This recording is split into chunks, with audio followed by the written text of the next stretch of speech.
The mission to Mars is on the verge of becoming a reality. Our work centers on the challenge of creating a habitat for the first crew to arrive on Mars. Hi, my name is Melody Ishwar from Space Exploration Architecture. And I am Nikita from Episcore.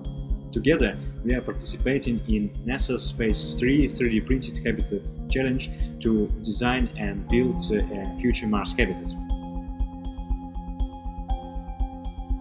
The design, called Mars X House, will be 3D printed at 1/3 scale using Episcore's concrete 3D printer.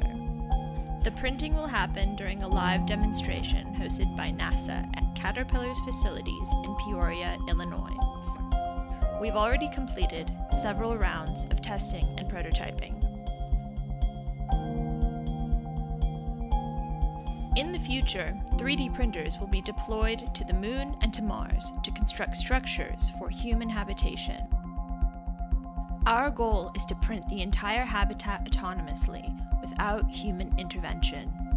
We need your support to pass 3 tests: a smoke leakage test, impact test, and crush test to show the durability of our structure.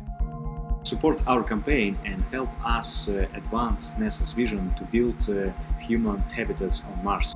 Together, we are propelling a vision of future living on the Red Planet and the development of technologies for living in outer space.